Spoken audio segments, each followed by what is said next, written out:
பார்த்தீங்கன்னா தமிழ் சினிமாவில் எனக்கு தெரிஞ்ச அதிகப்படியான பிரச்சனைகளை, அதிகப்படியான கான்ட்ரவர்சி, அதிகப்படியான தாக்குதலை சந்திச்ச படங்கள் அப்படின்னா விஜயோட படங்கள் தான். ஒரு படத்துக்கு ஒரு பேர் வைக்கிறாங்க, பேர் வச்சு அனௌன்ஸ்மெண்ட் பண்ணி பூஜை, அப்பெல்லாம் பூஜை நடக்கும். அது பூஜை, ஒரு பெரிய பூஜை நடத்தி அந்த அப்பெல்லாம் சோசியல் மீடியா கிடையாது, பத்திரிகையில் வந்து விளம்பரமா வருது படத்தோட தலைப்பு. அன்னைக்கு மறுநாளே தபோ திமோன்னு எடுத்து போராட்டம், அமக்கலம், ஆச்சா போச்சா, இந்த தலைப்பை நீங்க எப்படி வந்து விஜய் படத்துக்கு வைக்கலாம், விடமாட்டோம், அப்படி இப்படி பொழந்து கட்டி, அப்புறம் அந்த பட தயாரிப்பு நிறுவனமே அரண்டு போய் சரி படத்து பேரை மாத்துங்க அப்படின்னு அந்த படத்துக்கு வந்து டைரக்டர் வந்து ஒரு புதுமுகம் ஒன்றும் இல்லை, படத்துக்கு பேர் வந்து கீதைன்னு வச்சாங்க. எப்படி ஜோசப் விஜய் அவர் வந்து ஒரு கிறிஸ்துவர், எப்படி கீதைன்னு வந்து பேர் வைக்கலாம், கீதையோட பேர் அவர் எப்படி தலைப்பா வைக்கலாம் அப்படின்னு ஆரம்பிச்சு, எனக்கு தெரிஞ்சு அதில் ஆரம்பிச்ச பஞ்சாயத்து தான் நினைக்கிறேன். 2011 அதிமுக ஆட்சி அமைக்குது.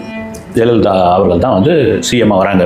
அந்த நேரத்தில் என்ன பண்ணாரு, எஸ் ஏ சந்திரசேகர் அவங்க கட்சி அதிமுக சார்பாக சில இடங்களில் போய் பிரச்சாரம் பண்ணார். ஆனால் விஜய் பண்ணல, போய் பிரச்சாரம் பண்ணார். எங்கன்னா இந்த கே நகர், வடசரவாக்கம், விருகம்பாக்கம், இந்த மாதிரி 4 இடத்துல போய் பண்ணாரு. அது எப்படியும் அவங்களுக்கு ரிப்போர்ட் வந்திருக்கும். அது வந்து பெரும்பான்மையாக அவங்க ஜெயிச்சிட்டாங்க. ஜெயிச்ச பிறகு சும்மா இல்லாமல் எஸ் ஏ என்ன பண்ணாரு, இந்த அதிமுக ஜெயலலிதா அவர்கள் வெற்றி பெற்றதுக்கும் அதிமுக மாபெரும் வெற்றி பெற்றதுக்கும் அணிலாக நாங்கள் வந்து உதவி பண்ணோம்னு ஒரு அறிக்கை ஒன்று கொடுத்துட்டாரு. அந்த நம்ம பயங்கர ட்ரிகர் ஆயிட்டாங்க, பயங்கர கொந்தளிப்பாய் விடக்கூடாது அப்படின்ற அளவு கோவம் ஆயிட்டாங்க. அந்த போதாத நேரம் தான் பார்த்தீங்கன்னா தலைவா படம். அதில் பார்த்தீங்கன்னா அண்ணா, பெரியார், எம்ஜிஆர் எல்லா படத்தையும் காமிச்சிட்டு கடைசியில் வந்து விஜய் படத்துக்கு காமிப்பாங்க. எல்லாரும் கேலி பண்ணி சிரிச்சாங்க. இன்னைக்கு அதுதான் நடந்திருக்கு. நீங்க யாரையும் வந்து நான் இதுவா சொல்ல, யாரையும் நீங்கள் வந்து எள்ளி நகையாடக்கூடாது என்பதற்கு அது ஒரு உதாரணம்.